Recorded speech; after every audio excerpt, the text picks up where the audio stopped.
Hello friends, आपको बहुत बहुत नमस्ते। आज हम आपका स्वागत है Rohit Kumar concept of study में। आज हम क्लास 9th की जो चैप्टर फर्स्ट है उसकी एक्सरसाइज 1.3 को हल करने की कोशिश करेंगे। इससे पहले वाला वीडियो में हम लोग दशमलव प्रसार के बारे में जाना था। दशमलव प्रसार के बारे में जाना था। दशमलव प्रसार कितने प्रकार के होते हैं? शांत और अशांत दशमलव प्रसार, शांत और अशांत दशमलव प्रसार। तो अशांत दशमलव प्रसार कितने प्रकार के? मिक्स्ड और शुद्ध दशमलव प्रसार। तो यह पूरी एक्सरसाइज दशमलव प्रसार पर आधारित है। यह पूरी एक्सरसाइज दशमलव प्रसार पर आधारित है। तो इससे पहले वीडियो आपको देखना चाहिए, उसमें दशमलव प्रसार के बारे में बहुत कुछ बताया गया है। अगर आप वो वीडियो देख लेते हो इस सवाल करने में बहुत ही सरलता होगी आपको। तो हम पहला क्वेश्चन हल करना चाह रहे हैं। तो पहला हमारा क्वेश्चन निम्नलिखित भिन्नों को दशमलव रूप में लिखिए तथा किस प्रकार का दशमलव प्रसार है। आ गया दशमलव प्रसार। अब दशमलव प्रसार कितने प्रकार के होते हैं? शांत और अशांत। जहां शांत दशमलव प्रसार होता है, अब शांत दशमलव प्रसार किसे कहते हैं? ऐसा दशमलव प्रसार जो दशमलव के बाद कुछ अंक तक संख्याएं चले और फिर रुक जाए, उसे हम शांत दशमलव प्रसार, ये पिछले वाली वीडियो में हमें बताया गया है। और अशांत दशमलव प्रसार जो दशमलव के बाद चलता रहा है, रिपीटेड होता रहा है, या एक ही संख्या बार बार रिपीटेड हो, या कह सकते हैं बार वाली संख्याएं भी अशांत दशमलव प्रसार के अंतर्गत आती हैं। रिपीटेड होती जाए उसे हम अशांत दशमलव प्रसार कहते हैं। रुके ना दशमलव के बाद। तो अब सबसे पहला क्वेश्चन ऐसे हम दशमलव रूप में करना है। अगर किसी भी संख्या को, किसी भी भिन्न को, परम संख्याओं को भिन्न में दी गई, अगर इसको दशमलव प्रसार में बदलना है तो हर का अंश में भाग दिया जाता है। हर का अंश में, जैसे 36/100 है तो इसमें हर 100 है और अंश, तो दशमलव रूप में लिखना है तो हर का अंश में भाग देते हैं। भाग दे दिया। अब दशमलव लगाएंगे क्योंकि यहाँ 3 अंक की डिजिट है, यहाँ 2 अंक की डिजिट है। दशमलव 0 बढ़ाया, 3 बार जाएगा, अब 60 बचेगा। अब दशमलव लगाए तो 0 बढ़ा सकते, अगर दशमलव लगाए तो 0 बढ़ा सकते हैं। अब 6 बार चला जाएगा, कट गया, यहाँ रुक गया। तो अब इसका दशमलव प्रसार कैसा हो गया? 0.36। इसका दशमलव प्रसार हो गया।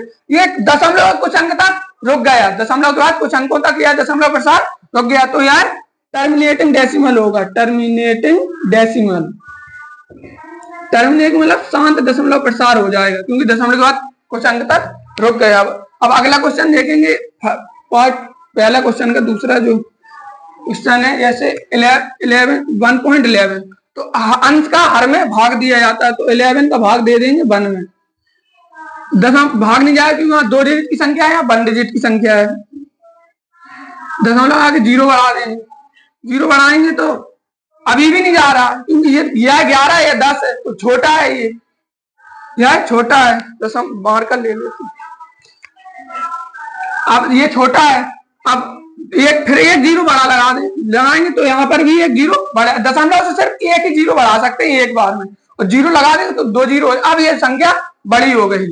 अब कितनी बार जाएगा? 9 बार जाएगा। 9 बार जाएगा 99 आएगा, फिर 1 बचेगा, फिर 0 लगाएंगे। दशमलव लगा था, 0 बढ़ा दिया, लेकिन अभी भी आंसर नहीं आया क्योंकि यह छोटा है, बड़ा है। तो फिर एक बार 0 लगाएंगे, जैसे इसमें किया था। अब फिर 9 बार जाएगा, फिर ऐसा, फिर एक आ गया, तो ऐसा ही चलता रहेगा, मतलब डॉट डॉट डॉट। तो इसका दशमलव प्रसार कैसा होगा? 0.0909 डॉट डॉट। अब जो संख्या बार बार आए उसे क्या करते हैं? बार में लिख देते हैं। या 0.9 बार में आ गई, जो बार बार संख्या उसके ऊपर बार लगा देते हैं। अब जो संख्या बार बार आए तो वो कौन से प्रसार में होगी? Non terminating. किसमें? नॉन टर्मिनेटिंग डेसिमल में हो जाएगी। कौन सी? नॉन टर्मिनेटिंग डेसिमल में हो जाएगा। जो बार बार आए, जो रुक जाए, वो टर्मिनेटिंग डेसिमल में आए। अब ये हो गया। तीसरा क्वेश्चन करेंगे पहले का। तीसरा क्वेश्चन है 4 सही 1/8। क्या 4 सही 8 को हम ये नहीं लिख सकते? 4 + 1/8 आया तो इसी से।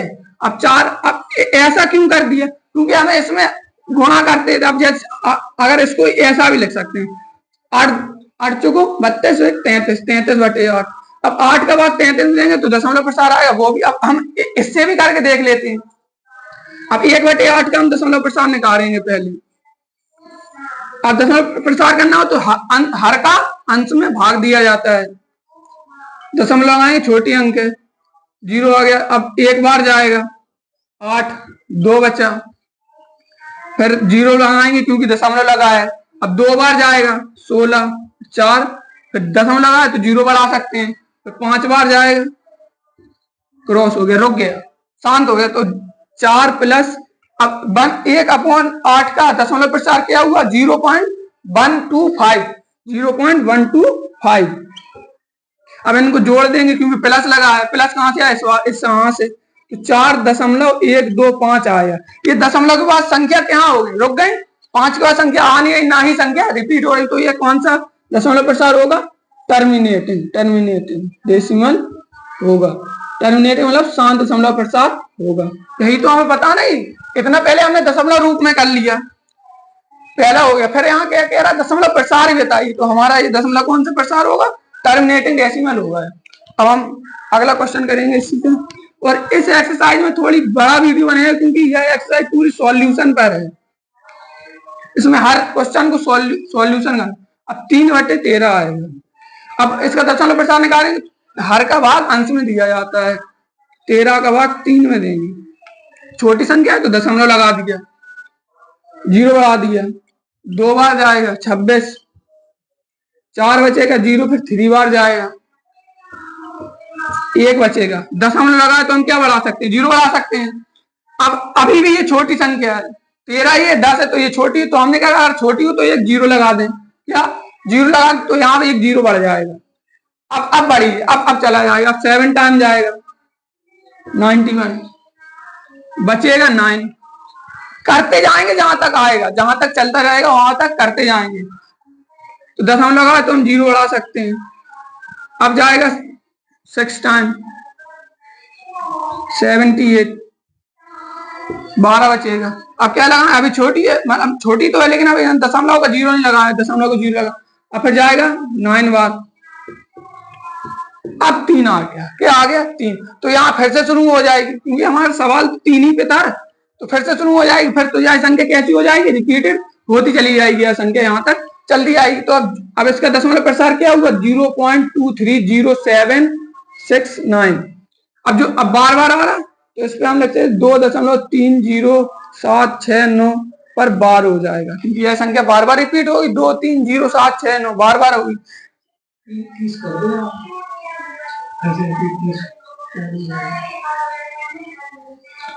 अब हाँ, वो बार ही बार आएगी, फिर 30 आएगा, फिर ऐसे दशमलव लगाएंगे तो यह बार बार आता चला जाएगा। अब ये कौन सा, अब जो बार बार आए दशमलव प्रसार, उसको कौन सा कहते हैं? नॉन टर्मिनेटिंग डेसिमल, अशांत दशमलव प्रसार, अशांत दशमलव प्रसार। तो अगला करेंगे 2/11। अंश और हर का अंश में भाग दिया जाता है दशमलव प्रसार निकालने के लिए। एक बार में तो जाएगा नहीं, छोटी संख्या, फिर आएगा 2 बार में, नहीं एक ही बार में जाएगा। 18, 2 बचेगा, फिर 0, सॉरी यहाँ पर 11 आएगा, एक बार में जाएगा, 9 बचेगा। दशमलव लगा तो हम 0 बढ़ा सकते हैं, फिर 8 बार जाएगा, 8 बार जाएगा, अब बचे 2, फिर 0 लगाएंगे, फिर 1 आ जाएगा। अब बार बार वही आ रहा है, यहाँ 2 आ गए, यहाँ पर 2 मिल गए, तो हम यहाँ बार बार आता चला जाएगा। तो यहाँ संख्या बार बार आएंगी, 1 8 1 8 बार बार आते जाए। तो इसका दशमलव प्रसार क्या होगा? 0.1818 पर बार तो होगा। अब जो संख्या बार बार उस पर बार लगा देते हैं, 0.18 पर बार हो जाए। अब जो संख्या बार होती है बार बार आती है वो कौन सा प्रसार होता है? नॉन टर्मिनेटिंग डेसिमल होगा ये। अब और अगला करेंगे, अगले सवाल को थोड़ा शॉर्ट कर देंगे, उससे जो है बड़ा भाग नहीं देना पड़ेगा। या 329/400 है कि हम 400 को 4 गुणा 100 नहीं लिख सकते हैं, और हम 329/4 कर दें तो इंटू 1/400 100 कर दें, 400 का 400 हो जाएगा, ऊपर 1 का गुणा इसमें करेंगे तो इतना आ जाएगा। पूरी संख्या इसी के बराबर हो जाएंगे तीनों डिजिट। अब पहले हम इसका दशमलव प्रसार निकाल लेते हैं, फिर इसका निकालेंगे। तो अब 4 का भाग दे देंगे हर का अंश में, 329, तो 8 बार जाएगा 32, 9 बचेगा, कट जाएगा, 9 बचेगा, फिर 2 बार जाएगा 8, 1 बचेगा। अब हमें दशमलव में रूप में लाना, क्योंकि हमें क्या निकालना, दशमलव प्रसार करना, या दशमलव में अभी आया नहीं तो दशमलव लगा देंगे, 0 कर देंगे यहाँ। फिर 2 बार जाएगा 8 बार में, फिर 2 0, अब 2 आ गया। अब दशमलव लगाए तो हम 0 बढ़ा सकते हैं, 0 हम बढ़ा सकते हैं क्योंकि दशमलव लगा है। अब 5 टाइम में भी चला जाएगा क्योंकि 4 पंचे 20 कट गया। अब इसका इतनी संख्या का अकेला दशमलव प्रसार क्या हुआ, 0.25 बटे हम 100 कर देते, क्योंकि यहाँ बटे में क्या है 100 है, बटे में 100 है तो बटे में 100 कर। अब बटे में 100 तो यहाँ 100 का भाग देंगे तो क्या डिजिट है, 2 है, 2 जीरो है, तो 2 अंक इधर आ जाएगा दशमलव, 0.8225। तो इसका दशमलव प्रसार ये होगा, इसका दशमलव प्रसार 329 बटे 400 का दशमलव प्रसार ये होगा। अब ये दशमलव कुछ अंक तक रुक गया, ना ही संख्या रिपीटेड हो रही, ना संख्या रिपीटेड हो रही, ना ही एक ही संख्या बार बार आ रही। तो जगह होगा संख्या रुक जाए तो उसे टर्मिनेटिंग टर्मिनेटिंग कहते हैं, मतलब शांत दशमलव प्रसार।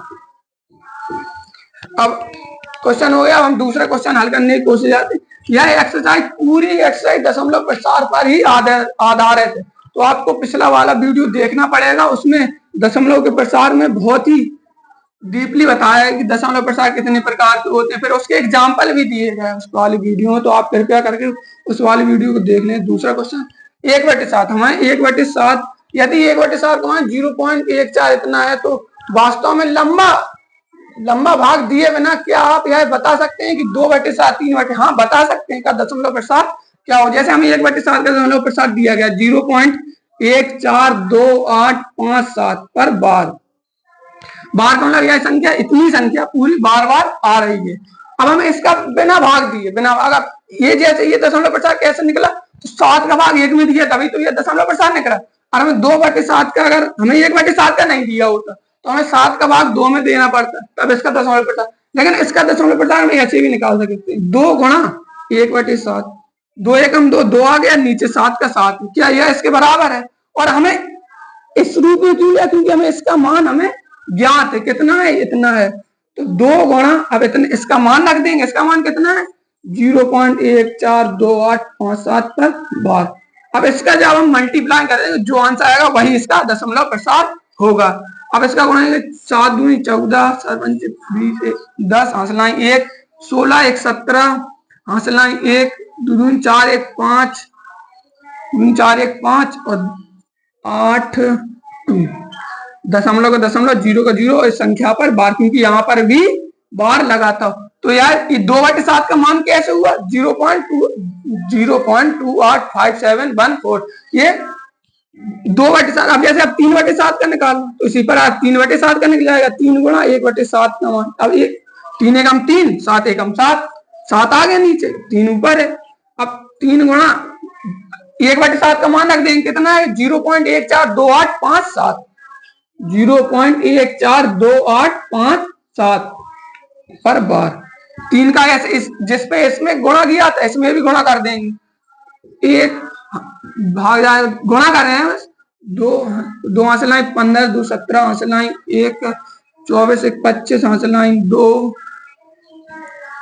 24 1 25 हासिल 2, 6 2 6 2 8, 12 हासिल 1, 3 1 4, 12 हासिल 1, 3 1 4, फिर से कर रहे हैं इसको गुणा, 7 एकम 7, 7 21 हासिल 2, 15 2 17 हासिल 1, 24 1 25 हासिल 2, 7 6 2 8 और 12 2 हासिल 1 और 3 1 4, हाँ इतना ही आएगा, पहली बार में भी सही था। तो इस पर बार, इसी प्रकार हम 4/7 इसको लिखते हैं, 4 गुणा 1/7, इसी प्रकार हम 4/7 5/7 6/7 का भी मान दशमलव प्रसार में निकाल सकते हैं बिना लंबा भाग दिए। इसमें लंबा भाग दिया नहीं, बस 1/7 का मान रखा और इसका मान निकाल दिया। अब क्वेश्चन नंबर 3 को देखेंगे। पूरी एक्सरसाइज दशमलव प्रसार पर ही आधारित है। निम्नलिखित, हाँ इस वाले क्वेश्चन से चाहे अर्धवार्षिक परीक्षा हो, चाहे वार्षिक परीक्षा हो, चाहे प्रथमार्षिक, इस वाले क्वेश्चन में मतलब इसके अंतर्गत जितने भी क्वेश्चन बनते हैं कि इसमें दशमलव दिया गया इसको पीवटी रूप में, तो इससे क्वेश्चन आते ही हैं, चाहे अर्धवार्षिक हो चाहे वार्षिक। जैसे प्रथमार्षिक में तो आते ही हैं, जैसे हमारा तीसरे का पहला क्वेश्चन है 0.6 पर बार, निम्नलिखित संख्याओं को पी बटे क्यू के रूप में व्यक्त कीजिए जहां पी और क्यू पूर्णांक हो और Q equal to not zero भी होना चाहिए। अब 0.6 अगर हमें कोई भी संख्या दी गई उस पर बार लगा और उसे पी बटे क्यू के रूप में व्यक्त करना, सबसे पहले उस संख्या को x के बराबर मान लेते हैं, किसी भी चर के रूप में मान सकते हैं। अब इस पर बार लगा तो बार का मतलब वही संख्या बार बार आ रही है और इसको समीकरण 1 मान लेते हैं। सबसे पहले क्या उस संख्या को x के बराबर मान लेते हैं और उसको समीकरण 1 कर देते हैं और हाँ देखते हैं और फिर 10 का गुणा कर देते हैं। 10 का गुणा क्यों कर देते? क्योंकि जितनी संख्याओं पर बार लगा उतनी संख्याओं का उतने का ही गुणा कर। 10 का अगर एक संख्या पर बार लगा तो 10 का गुणा, 2 पर बार लगा तो 100 का गुणा। अब इस पर 10 का गुणा करेंगे समीकरण 1 में तो 10x यहाँ हो जाएगा, यहाँ पर एक अंक यहाँ पर उधर चला जाएगा तो 6.666 आ जाएगा। और हाँ पहली बात क्या है कि समीकरण को x बराबर मान रख दो और फिर 10 का गुणा मतलब जितने पर बार लगा उसने उतने का। फिर बस एक इम्पोर्टेंट चीज देखनी इसमें कि दशमलव के बाद जिन समीकरण और समीकरण यहाँ बन सकती, जिन समीकरणों में दशमलव के बाद संख्याएं समान, दशमलव के बाद संख्या समान, जैसे यहाँ दशमलव के बाद संख्या समान है 6, यहाँ भी 6, तो उन समीकरणों को आपस में घटा देते हैं तो समीकरण चाहे इसमें भी हो चाहे इसमें भी होगा। जैसे दशमलव के बाद यहाँ भी सेम हो यहाँ भी सेम है तो इस वाले से हम इसको घटा देंगे तो समीकरण 2 से माइनस समीकरण 1, तो 10x minus x equal to 6.66 minus 6 0.666। 10 में से एक x चला जाएगा तो 9x बचेगा और इसमें चला जाएगा तो 6 बचेगा। हाँ x गुणा में यहाँ भाग में आ जाएगा 9 तो आ जाएगी यहाँ संख्या 2/3। इसको करने का एक शॉर्ट ट्रिक भी है तो वो हम आपको इस वाले सवाल में बताएंगे। अब ये हो गया तो यहाँ p बटे क्यू के रूप में भी आ गया, Q equal to not zero भी है यहाँ पर, तो ये सवाल हो गया हमारा। अब हम करेंगे सवाल नंबर दूसरा। सबसे पहला स्टेप संख्या को x बराबर मान लेते हैं, दूसरा जितनी संख्याओं पर बार लगा उस पर उतने का गुणा कर देते हैं और तीसरा इंपोर्टेंट है संख्याओं का दशमलव के बाद संख्या जिन समीकरणों में समान होंगी उनको आपस में घटा देते हैं। जैसे अब इसको x सबसे पहले x बराबर मान लेते 0.47, 7 पर बार लगा तो 7 को हम बार वाले को समीकरण 1 मान लें। दूसरा स्टेप का था जितनी संख्याओं पर बार लगा उतने का गुणा, जैसे एक संख्या पर बार लगा तो यहाँ 10 का गुणा होगा, 2 पर लगा होता तो यहाँ 100 का गुणा होता। 0 अब यहाँ एक अंक यहाँ से यहाँ पहुंच जाएगा तो 4.77 दूसरा समीकरण। क्या यहाँ पर दशमलव के बाद 4 यहाँ 7 है कि ये दशमलव के बाद संख्या सेम है तो मैंने आपस में नहीं हटा सकते, हमें दशमलव को सेम तो है नहीं तो और आगे 10 का गुणा करेंगे। अब इसमें 10 का हो गया, अब इसमें आप 100 का करेंगे, अगर या फिर इसमें भी 10 का कर सकते हैं तो 100 का हो जाएगा, इसमें 100 का कर दे। अगर इसमें 100 का तो 2 अंक आ जाए, 10 में 1 अंक चला जाए तो 10 में 1 अंक आगे आएगा तो 100 में 2 अंक आगे आ जाएंगे। 4.777 पर ऐसे समीकरण थी। क्या आपको तीनों समीकरणों में कुछ चीज, इन दोनों में कुछ चीज लग रही? हाँ, या इन दोनों में देख लेते हैं। दशमलव के बाद यहाँ 7 है, यहाँ 4 है और यहाँ पर क्या है 7 और यहाँ पर भी 7। हमने कहा था इंपोर्टेंट पॉइंट कहा है कि दशमलव के बाद जो संख्या सेम हो उन समीकरणों को आपस में हम घटा देते हैं। अब इसको क्यों नहीं घटाएंगे? क्योंकि इसमें दशमलव के बाद कौन सा आया 4 और इसमें दशमलव के बाद क्या है 7, तो इसमें भी 7 है, लेकिन 4 तो 7 4 बराबर नहीं होते, 7 वाले को हम समीकरण को घटा देंगे तो समीकरण 3 से घटा देंगे समीकरण दूसरा। जब तक गुणा करते जाएंगे जब तक दशमलव के बाद ऐसे दो समीकरण नहीं मिल जाएंगे दशमलव के बाद संख्याएं समान हो।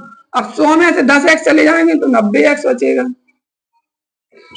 और 47 इससे इसको हटाना है 0.77 पे माइनस 4.777। दशमलव के आगे नहीं देखना क्या, दशमलव के बाद देखना सेम संख्या है तो यहाँ 90x होगा। इससे घटाएंगे तो ए दशमलव के बाद जे और जे सेम है तो कट जाएगा, 43 में से 4 चलेंगे 47 में 4 43 बचेंगे, तो x बराबर यहाँ गुणा में भिन्न में करना है, तो भिन्न में ये हो जाएगा। यहाँ भी ये p बटे q के रूप में और q इक्वल टू नॉट 0 भी है, तो x का मान मतलब यह संख्या किसका p बटे q के रूप में होगी, 43 और 90 है p बटे q के रूप में हो गई। अब इस सवाल में बस 3 ही सवाल है इस क्वेश्चन में, लेकिन और भी क्वेश्चन आपके एक्स बुक में होंगे, कुछ एग्जाम्पल के रूप में होंगे, कुछ अदर बुक में और कोई होता सवाल, बहुत सवाल होते हैं इसके अंतर्गत, आपको सब हल करने हैं और सब में यही स्टेप लगाने हैं। अब तीसरा है हमारा 0.1 पूरे पे बार। अब सबसे पहला स्टेप संख्या को x के बराबर मान लें और इसके जो बार हटाकर संख्या लिख दें और समीकरण 1 में। दूसरा स्टेप जितने पर बार लगा उतने का गुणा कर दें। 3 पर लगा तो 1000 का गुणा, 2 पर लगा तो 100 का गुणा करेंगे। अब इसमें देखिए ये यहाँ पर, हाँ इसमें देखते हैं, अगर हम इसको और एक चीज और लिख सकते हैं, इसमें 100 गुणा 0.11 पर बार, इसको इतना लिख सकते हैं। तूने ये पूरी संख्या ये हो गई, यही तो है ये संख्या, और 100 का यहाँ 1000 का यहाँ करा, यहाँ 1000 का यहाँ पर भी किया। अब यहाँ पर 1000 आएगा और इनका गुणा आएगा तो 1.001 पर बार आ जाएगा, 3 अंक आगे आ जाएंगे, इतना बार आ गया। अब बार हो गया इतना। अब x का मान निकालना है, जब x का मान निकालना है लाई हम इसमें करेंगे तो 1.00 आएगा, क्योंकि यहाँ पर जो बार है, बार हटा के हम संख्या लिख सकते हैं 001 001 001 पर बार। और 1000 गुणा किया तो 3 डिजिट इधर आ जाएंगे, क्योंकि 3 अंक 1000 गुणा किया तो 3 अंक इधर आ जाएंगे। 1000 गुणा तो 3 अंक पीछे चला जाएगा, तो इसलिए 1 आगे आ गया और ये संख्या बार बार आ रही थी तो इन संख्याओं पर बार लग गया। अब हम इधर 1000 भी बचेगा, इसको हम ऐसे लिख सकते हैं 1 प्लस 0.001 पर बार, 0.1 पर। इसको इस तरह नहीं लिख सकते, क्योंकि इसको जोड़ेंगे तो इतना ही आ जाएगा, इसको जोड़ेंगे तो ही इतना आ जाएगा। अब इधर 1000 ही x रहेगा, ये इधर हो गया। क्या आपको इस संख्या का मान पता है? हाँ, इस संख्या का मान कितना है? x। इस संख्या का मान कितना है? ये संख्या किसके बराबर थी? x बराबर, तो यहाँ पर हम x लिख सकते हैं, यस x लिख सकते हैं। अब x वाले के पास आएगा माइनस x हो जाएगा और यहाँ पर 1 बचेगा, तो यहाँ पर कितनी x बची? 99x equal to 1। 99x, क्योंकि x वाला इधर आया तो 100 में से 1 चला गया, 999 x इक्वल टू 1। अब x का मान निकालना तो 1/99 हो गया है। संख्या p बटे q के रूप में हो गई, संख्या p बटे q के रूप में हो गई, और q इक्वल टू नॉट 0 भी है, क्योंकि यहाँ 999 है। अब संख्या का मान x में कितना होगा? 1/, और हाँ जब इसका भाग इसमें देगा तो 0.001 ही आता चला जाएगा। जो भी p बटे q रूप में आते हैं, जैसे इसका आंसर आया था 2/3, तो 2/3 में जब हम भाग देंगे तो हम उसका दशमलव प्रसार कैसा आएगा? 0.666 के रूप में ही होता है, क्योंकि यह x बराबर आए तो x हमने किसको माना था? इसको। अगला क्वेश्चन करेंगे, 3 क्वेश्चन हो चुके हैं, अब हम चौथा क्वेश्चन करेंगे।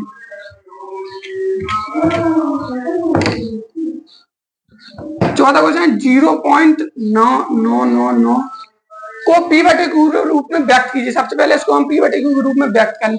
क्या आप अपने उत्तर से आश्चर्यचकित, पहले हम उत्तर निकाल लें, फिर इसके आश्चर्यचकित होंगे। तो सबसे पहले अगर ये संख्या p बटे रूप में करना है तो उसको सबसे पहले क्या मान लेते हैं? पहला स्टेप x बराबर मान लेते हैं। क्या? x बराबर संख्या को मान लेते हैं और समीकरण 1 कह देते हैं और 10 का गुणा कर देते हैं। अब यहाँ पर एक ही पर बार लगा, इस संख्या को 0.9 पर बार लग सकते, कह सकते एक ही संख्या बार बार रिपीट हो रही है। तो अब 1 पर बार लगा तो 1 का गुणा 10 का गुणा करेंगे, 2 पर बार लगा होता तो 100 का गुणा करेंगे, तो 9.99 आ जाएगा यहाँ पर दूसरा समीकरण। अब देखिए कि दशमलव का दिया है, यहाँ भी 9 यहाँ भी 9, तो इन आपस में घटा देंगे, ये इंपोर्टेंट पॉइंट है। तो समीकरण 2 माइनस समीकरण 1, 10 में से 1 x चला जाएगा तो 9x आ जाएगा, और 9.9 minus 0.9 dot dot dot dot 9x equal to 9, यहाँ भी 9 बचेगा, 0.9 घट जाएगा और x बराबर 1 आया, x बराबर 1 आया। अब क्या कह रहा है? क्या आप अपने उत्तर से आश्चर्यचकित हैं? हाँ, हम अपने उत्तर से आश्चर्यचकित हैं। क्यों? क्योंकि जैसे इस वाली संख्या का हमने दशमलव प्रसार निकाला 0.6 पर बार 2/3 आया, तो 2/3 का भाग जब हमने 2 में दिया, जैसे 3 का भाग हम 2 में देंगे, 0 लगाया, दशमलव बढ़ाया, 6 बार चला जाएगा, 6 बार चला जाएगा यहाँ पर।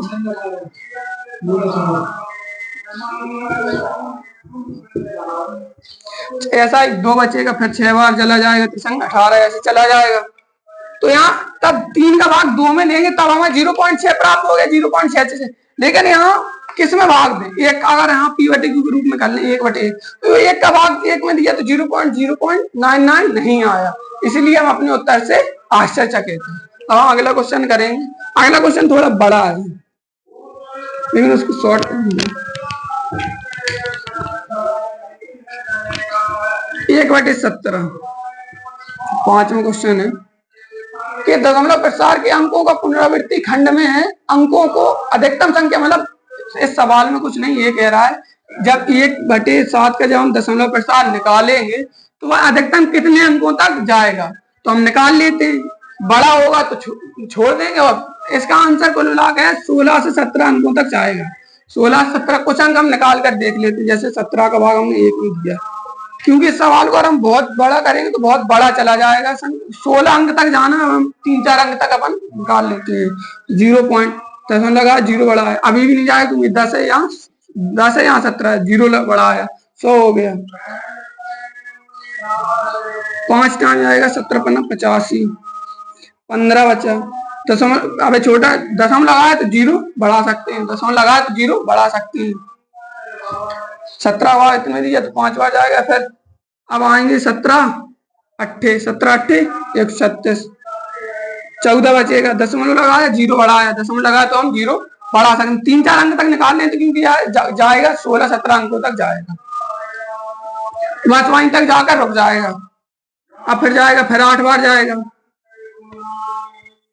4 बचेगा, दशमलव लगाया तो 0 बढ़ा सकते हैं, फिर 2 बार जाएगा, 7 दूनी 34, फिर 6 आ गया, ऐसे बढ़ता चला जाएगा। कुल लंबा है, सब लंबा बहुत, क्योंकि 16 अंक तक जाना है। ये कितने अंक है, 4 है, कितने अंक है, ये 4 है, जाना कितना है 16, तो आप यहाँ तक 16 तक निकाल सकते हैं। तो इसका अधिकतम यहाँ आंसर हो जाएगा, यह दशमलव प्रसार अधिकतम 16 अंकों तक विभाजन क्रिया, पूरी विभाजन क्रिया करके आप कह सकते हैं कि यह अंक अधिकतम अंक 16 तक जाएगा, 16 या 17 तक अधिकतम अंक जाएगा, ये इसका आंसर हो जाएगा।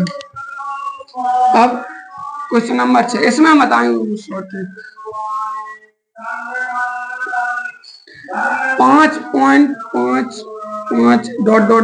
को p/q के रूप में व्यक्त करना है। बस p/q के रूप में व्यक्त करने के लिए सबसे पहले संख्या को x बराबर मान लेते हैं, पहले इसका आंसर निकाल लेते हैं, फिर कहेंगे।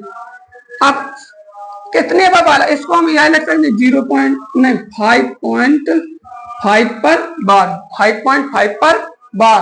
तो जिस एक संख्या पर बार लगा तो कितने का गुणा करेंगे, 10 का, 10x बराबर 5.55 ... दूसरा समीकरण हो गया। अब क्या देखना है कि दशमलव के बाद जिन समीकरणों में दशमलव के बाद संख्या समान, दशमलव के बाद संख्या यहाँ 5 यहाँ भी 5 है, तो आपस में इनको घटा देंगे, तो 10 में से 9 एक x चला जाएगा, समीकरण 2 माइनस समीकरण 1, 10 में से एक x चला गया तो 9x बचेगा। अब 55.55 में माइनस होगा 5.55, तो यहाँ आएगा 5.55 तो कट जाएगा, 5.55 से 5 चले जाएंगे तो 50 बचेंगे, 9x बराबर, तो x बराबर यहाँ p/q के रूप में करना है तो यहाँ भाग में आ जाएगा, या p/q के रूप में हो गई, और q इक्वल टू यहाँ नीचे q हाँ p/q के रूप में व्यक्त करनी थी, बस p/q के रूप में व्यक्त हो गई।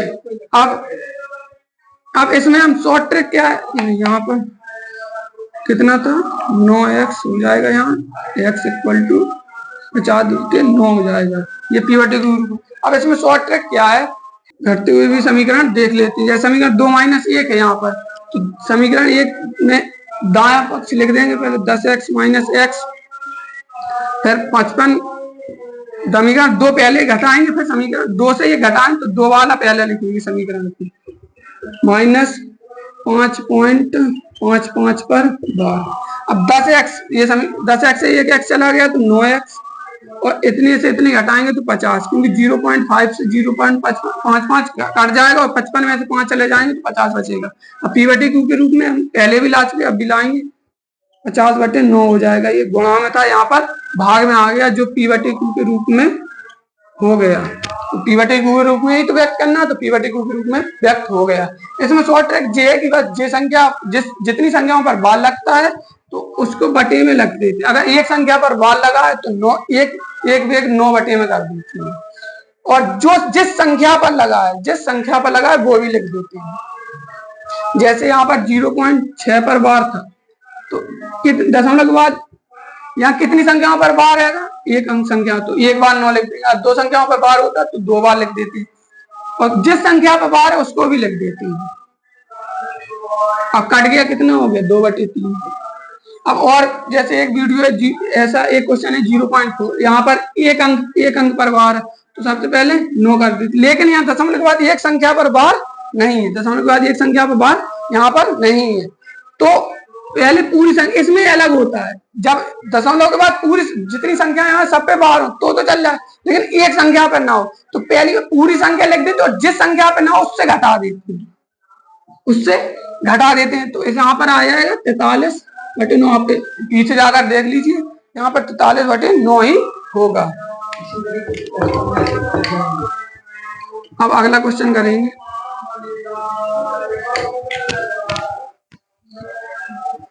सातवां क्वेश्चन,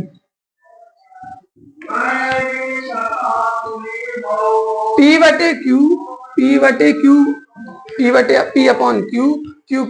0 के रूप में परमेय संख्याओं के अनेक उदाहरण दीजिए। उदाहरण देना, जहां P और Q पूर्णांक है, P और Q क्या होंगे? पूर्णांक, और जिसका शांत दशमलव प्रसार होगा, जिसका शांत दशमलव प्रसार क्या होता है? जो दशमलव के बाद या 2, 5 यहाँ रुक गया, दशमलव के बाद संख्याएं क्या हो, कुछ अंकों तक चले फिर रुक जाए, उसे क्या कहते हैं? टर्मिनेटिंग डेसिमल कहते हैं, मतलब शांत दशमलव प्रसार। क्या आप यह अनुमान लगा सकते हैं कि Q को कौन सा गुणा आवश्यक संतुलित करना चाहिए? इसमें कुछ नहीं, सवाल बहुत ही सरल है। इसमें हमें बस एक चीज याद करनी, जहां पर अभी हम Q ले, जैसे P/Q में कुछ संख्याएं ले लेते हैं, जैसे 1/2, 1/2 और 5/100, 3/8, ये 3 संख्याएं ले लेते हैं, सब P/Q के रूप में। यही संख्या क्यों ली? कुल मिला के इसमें ये सवाल, इसमें सर एक चीज सीखनी है हमें, एक चीज सीखनी कि Q बराबर जो भी संख्या हो, या तो वो 2 या के रूप में, 2 के रूप में, जैसे 2 के रूप में 2 की घात 2, 2 के रूप में 2 की घात 4 या 2 की घात 2, ऐसे 2 के रूप में हो, और 5 के रूप में हो। क्या? 5 के रूप में, जैसे 5 के रूप में तो मतलब होता है कि 5 की घात 1 हो सकता, 5 की घात 2 हो सकता, 5 की घात 3 से अनंत तक। अब पहला पॉइंट क्या है? या फिर वो 2 के रूप में हो, अथवा 5 के रूप में हो, या 2 × 5 के रूप में हो। क्या? 2 × 5, यहाँ 2 की घात m हो सकती है और 5 की घात n हो सकती है, इसके रूप में हो, तो जिसका तो बस जो संख्या होगी तो इसका प्रसार होगा वो शांत होगा। कौन सा होगा? अगर वो किसके रूप में हो? 2 की घात 2 के रूप में, 5 के रूप में, या 2 की घात m × 5 की घात n के रूप में होगा, तो उसका दशमलव प्रसार कैसा होगा? शांत, मतलब टर्मिनेटिंग होगा, टर्मिनेटिंग डेसिमल होगा।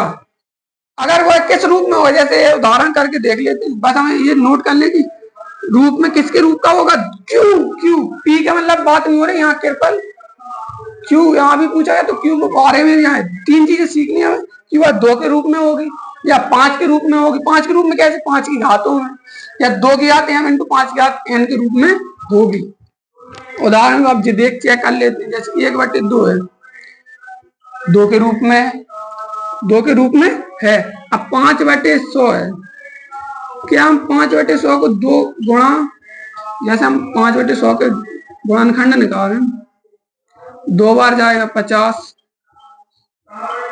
25, 5 बार जाएगा, फिर 5 आया, फिर 5 बार जाएगा 1, क्या हम 100 को 2 गुणा 5 नहीं लिख सकते, क्योंकि 100 के गुणनखंड है। यहाँ पर हम 5/2 यहाँ पर लिख लेते हैं 5 × 5 कितना है। अब क्या हम 5/2 की घात 2 गुणा 5 की घात 2 के रूप में नहीं लिख सकते हैं तो। अब और पहला क्या होता है, या फिर वो 2 के रूप का हो, 5 के रूप का हो, या 2 की घात m, यहाँ 2 की घात m के रूप में है, 5 की घात n के रूप में, क्योंकि 2 की घात यहाँ 2 है और n की घात 5 की घात 2 है। तो बस हमें यहाँ पर यही आंसर होगा कि q बराबर जो गुणनखंड हो या फिर वो 2 के रूप में। अब अगला एग्जाम्पल और देखें 3/18 और एग्जाम्पल ले लेते हैं, जैसे इनको हटा दें। और इसमें 3 चीजें हैं, क्या, या वो 2 के रूप में हो, या वो 5 के रूप में, या 2 की घात m × 5 की घात n के रूप में हो। अब जैसे 3/8 है, 8 को हम 2 के रूप में लिखें तो 2 की घात 3 हो जाएगा, क्योंकि 8 का जब हम गुणनखंड करेंगे 4 3 आ गया तो 2 के रूप के हो गया। तो इसका दशमलव प्रसार कैसा होगा, तो इस संख्या का दशमलव प्रसार कैसा होगा, शांत होगा। इस संख्या का भी दशमलव प्रसार कैसा होगा, शांत होगा, क्योंकि यार 2 की घात m और 5 की घात n के रूप में मिल गया, तो इसका दशमलव प्रसार कैसा होगा, शांत। यही तो पूछ रहा है कि दशमलव प्रसार, जिसका दशमलव प्रसार शांत दशमलव निरूपण प्रसार होगा। तो शांत क्या कह रहा है यहाँ पर, शांत हो, तो इसका शांत होगा क्योंकि 2 की घात m और 5 की घात n में। इसका भी हो क्यों है, 2 की घात 2 के रूप में मिल गई, इसका भी होगा क्योंकि यह 2 के रूप में मिल गया। अब और एग्जाम्पल एक और ले लेते हैं, जैसे 4/25।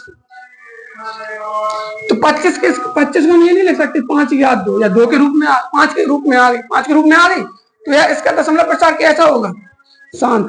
अब ये बस यहाँ तक ये सवाल होगा है कि q बराबर क्या उनसे रूप होना चाहिए, या वो 2 के रूप में होगा, 2 के रूप में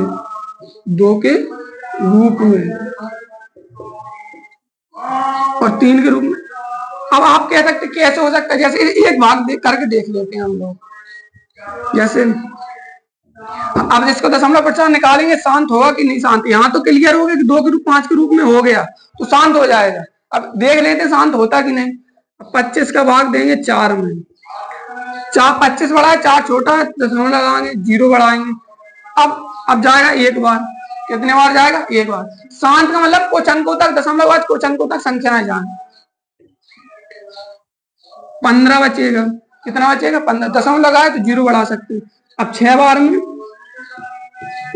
शांत हो गया, दशमलव के बाद संख्या कुछ अंकों तक चलती फिर शांत हो जाएंगे, तो ये बस शांत हो गया। मतलब इन सबका भी कैसा होगा, शांत, क्योंकि हमने पहले ही निकाल लिया कि वह 2 के रूप में होगी या 5 के रूप में होगी या 2/5 के रूप में,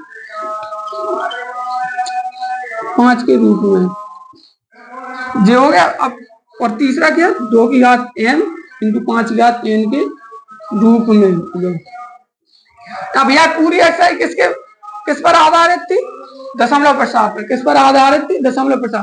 तो आप पिछले वाली वीडियो में जान दशमलव प्रसार के बारे में सब कुछ बताया, उसमें शांत दशमलव प्रसार किसे कहते हैं, अशांत दशमलव प्रसार, विथ एग्जाम्पल भी दिए गए उसमें, विथ एग्जाम्पल। या 1.3 एक्सरसाइज, यहाँ पर आपके कुछ सवाल और भी थे, इसमें कुछ सवाल और भी थे दशमलव प्रसार में। वो सवाल जैसे 5/9 के बीच में पर में संख्या निकालना हो, वो सवाल हमने 1.2 में एक्सरसाइज में कर दिए, 1.2 एक्सरसाइज में कर चुके। तो आपको इसके और आगे जो सवाल होंगे तो 1.2 एक्सरसाइज में आपको मिलेंगे, और इससे पहले आप दशमलव प्रसार वाला वीडियो देख सकते हैं। धन्यवाद। मैं आपसे एक बार आपको बहुत बहुत शुक्रिया आप वीडियो देखने के लिए। आपका Rohit Kumar concept of study में आपका स्वागत है। धन्यवाद।